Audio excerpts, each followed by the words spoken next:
اتنے گرفتار ہو چکے ہیں کہ ہم مرنے کا تصور بھول گئے، موت کا تصور بھول گئے، قبر میں جانے کا تصور بھول گئے۔ حالانکہ روزانہ ہم کوئی نہ کوئی جنازہ اٹھتا ہوا دیکھتے ہیں، کسی نہ کسی کو انتقال کرتے ہوئے دیکھتے ہیں۔ خود ہمارے گھر میں، خاندان میں، علاقے میں، محلے میں کئی لوگ اس دنیا سے چلے گئے اور سب کچھ چھوڑ کر گئے۔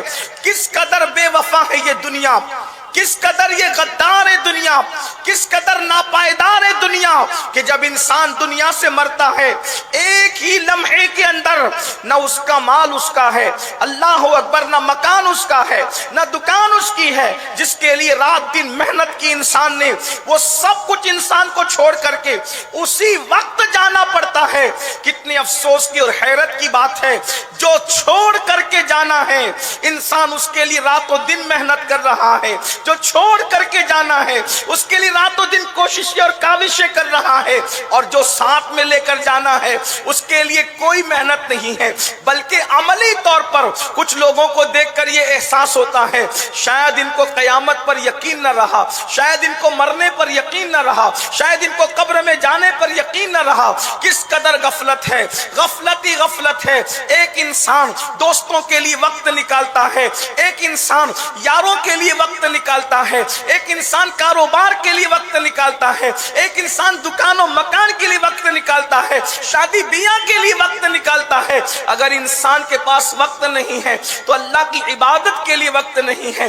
اللہ اکبر، وہ اللہ جس نے ساری نعمتیں عطا کی، وہ اللہ جس نے پیدا کیا، وہ اللہ جس نے رزق دیا، وہ اللہ جس نے روزی دی، وہ اللہ جس نے اچھے ماں باپ دیے، وہ اللہ جس نے مکان دکان سب کچھ عطا کیا، سب کے لیے وقت ہے، اللہ کے لیے وقت نہیں ہے۔ قرآن کہتا ہے کامیابی کا اصول بیان کرتے ہوئے قد افلح من تزکا وذکر اسم ربہ فصلی، کامیاب انسان دیکھنا ہے تو اس کو دیکھ لو۔ کون کامیاب ہے؟ میرا اللہ فرماتا ہے مراد کو پہنچے وہ لوگ، کامیاب ہو گئے وہ لوگ کون؟ جنہوں نے اپنے دل کو پاک کیا۔ کس سے دل کو پاک کیا؟ گناہوں سے دل کو پاک کیا۔ دل میں گناہوں کی محبت کو رکھنے والوں، کامیابی کا پہلا زینہ قرآن بتا رہا ہے بہترین کامیاب لوگ وہ ہیں، کامیابی ان کا مقدر ہے جنہوں نے گناہوں سے اپنے دل کو پاک کر لیا ہے، گناہ کی محبت سے دل کو پاک کر لیا ہے۔ یاد رکھنا انسان خطا کرتا ہے، انسان سے گناہ ہوتے ہیں، انسان سے جرائم ہوتے ہیں۔ یاد رکھنا انسان سے گناہ ہوتے ہیں، انسان گناہ کرتا نہیں ہے، انسان سے خطائیں ہوتی ہے، انسان خطا کرتا نہیں ہے۔ ہونے اور کرنے میں کیا فرق ہے؟ ایک انسان وہ جو جان بوجھ کر گناہ کرے، یہ گناہ کرنا ہے، اور ایک انسان وہ جو بچتے بچاتے زندگی گزارے پھر بھی اس سے گناہ ہو جائے، پھر بھی اس سے خطا ہو جائے اور وہ اس پر نادم اور شرمندہ ہے۔ ایسے بھی گنہگار ہیں۔ تو یہ گنہگار اللہ کو پسند ہے کہ جو گناہ کرنا چاہتے نہیں ہیں مگر ان سے گناہ ہو جاتا ہے، اور جب وہ گناہ ہو جاتا ہے تو وہ شرمندہ ہوتے ہیں، پشیماں ہوتے ہیں، اللہ کی بارگاہ میں گڑ گڑاتے ہیں، اللہ کی بارگاہ میں روتے ہیں۔ بلکہ اللہ اکبر، اگر گناہ ہو جائے اور انسان شرمندہ ہو، حدیث پاک میں آتا ہے گناہ پر شرمندہ ہونے والے گنہگار کا مقام کیا ہے، گناہ پر شرمندہ ہونے والے مجرم کو کیا شان عطا کی جاتی ہے۔ اللہ کے سچے رسول صادق و مصدوق مصطفیٰ کریم رؤوف الرحیم صلی اللہ علیہ وآلہ وسلم ارشاد فرماتے ہیں بنی اسرائیل میں ایک شخص تھا، اس سے گناہ ہو گیا، جب گناہ ہوا تو گناہ پر وہ اللہ سے ڈر گیا اور اپنے گھر میں ٹہلنے لگا، ہائے مجھ سے گناہ ہو گیا، اب کیا ہوگا، ہائے مجھ سے گناہ ہو گیا، اب کیا ہوگا۔ اللہ کے رسول فرماتے ہیں گناہ ہونے پر وہ اللہ سے ڈرا اور بے چین ہو کر کے ٹہلنے لگا۔ اللہ کو اس کی یہ ادا اتنی پسند آئی، اللہ نے اس کی اس ادا پر اس کا نام صدیقوں میں درج کر دیا، صدیقوں میں اس کا نام لکھا گیا۔ یہ صدیق کون ہوتے ہیں؟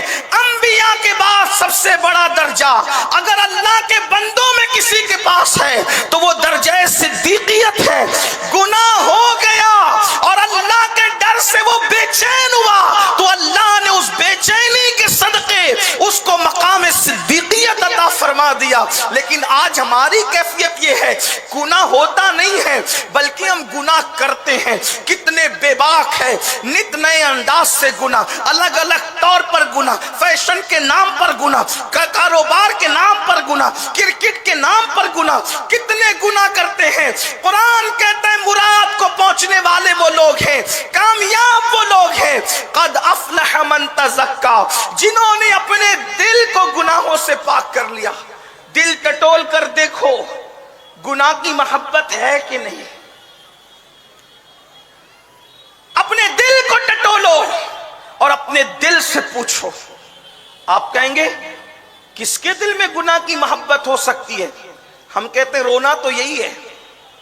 محبت رسول کا دعویٰ کرنے والی قوم کے دل میں گناہ کی محبت ہے. اور ایک بات ہمیشہ یاد رکھنا, دو محبتیں ایک ساتھ جمع نہیں ہو سکتی. عشق مصطفیٰ کا دعویٰ کرنے والوں, دو محبتیں ایک ساتھ جمع کمی نہیں ہو سکتی.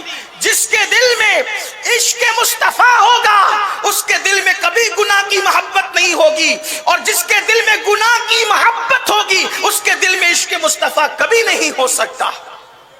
جیسے کرسی پر اگر گندگی موجود ہے تو اس کرسی پر کوئی شریف آدمی نہیں بیٹھتا. جب کرسی پر گندگی ہو تو آدمی کرسی پر شریف آدمی نہیں بیٹھتا. تو جو دل گناہ کی گندگی سے بھرپور ہو اس پہ حضور کا عشق کیسے آ سکتا ہے؟ نعرہ لگانا اور چیز ہے اور حقیقت اور چیز ہے. اللہ کے بندو اپنے دل کو ٹٹولو. ہمارے دل میں گناہ کی محبت ہے, اور اگر ہے تو اس کو نکالیں گے کب؟ اس کو کب صاف کریں گے؟ اس کو کب پاک کریں گے؟ جب بھی ہم کسی حسن کو دیکھتے ہیں اس کی طرف متوجہ ہو جاتے ہیں, گناہ کو دیکھتے ہیں اس کی طرف متوجہ ہو جاتے ہیں. گناہ میں لطف آتا ہے, گناہ میں کیف آتا ہے, گناہ میں سرور آتا ہے. بلکہ کچھ لوگ تو ایسے ہیں کہ جن کو گناہوں کے اندر سکون ملتا ہے وہ گناہ میں سکون تلاش کرتے ہیں. مگر یاد رکھنا جہاں گناہ ہے وہاں فنا ہے. اللہ کو رحیم و کریم جان کر کے گناہ کرنے والوں قرآن اٹھا کر کے پڑھو.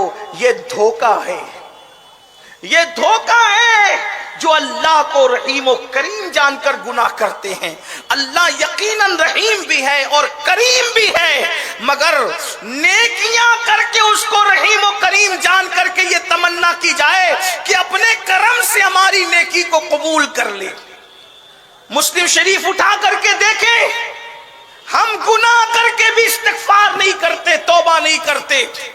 اللہ کے رسول سید المعصومین جب نماز کا سلام پھیرتے تو نماز کا سلام پھیر کر حضور 3 مرتبہ اللہ کی بارگاہ میں توبہ کرتے, استغفر اللہ استغفر اللہ استغفر اللہ.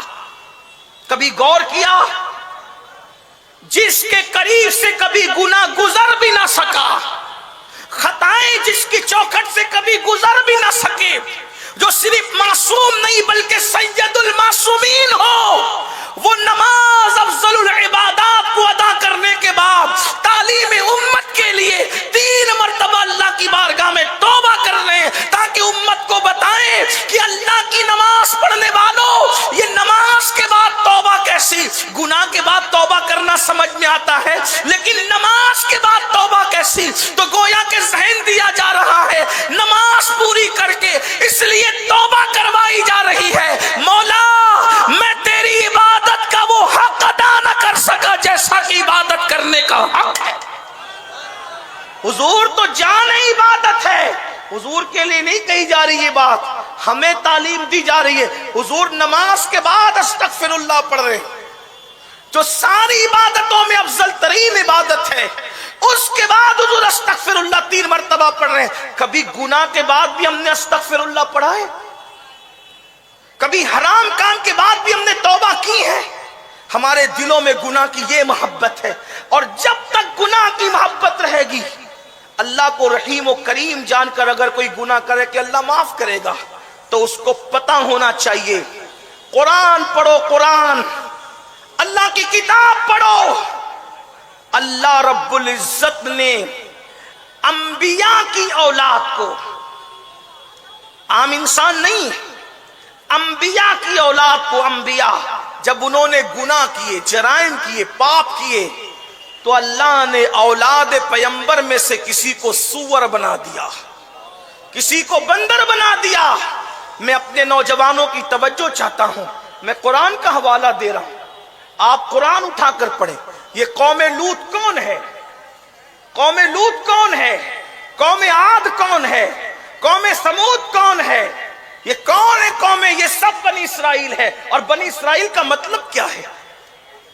بنی اسرائیل کا مطلب ہے اولاد یعقوب۔ اور یہ یعقوب کون ہے؟ علیہ السلام، نبی ابن نبی، نبی کے بیٹے نبی، نبی کے باپ نبی۔ ان کے باپ حضرت اسحاق ہے علیہ السلام، وہ بھی نبی۔ ان کے دادا ابراہیم ہے، وہ بھی نبی۔ ان کے بیٹے حضرت یوسف ہے، وہ بھی نبی۔ ان کے پوتے بھی نبی، پر پوتے بھی نبی۔ یہ حضرت یعقوب علیہ السلام ہے۔ ایسی عظیم اور جلیل القدر پیغمبر کی اولاد نے جب اللہ کی نافرمانی کی، اللہ نے ان کو سور اور بندر بنا دیا۔ اب ہم سوچتے ہیں کہ ہم زنا کریں گے پھر بھی جنت ہمارا ٹھکانہ ہے، شراب پیئیں گے پھر بھی جنت ہمارا ٹھکانہ ہے، سود کے دھندے کریں گے پھر بھی جنت ہمارا ٹھکانہ ہے، عورتوں پہ پاپ کی نظر ڈالیں گے پھر بھی جنت ہمارا ٹھکانہ ہے۔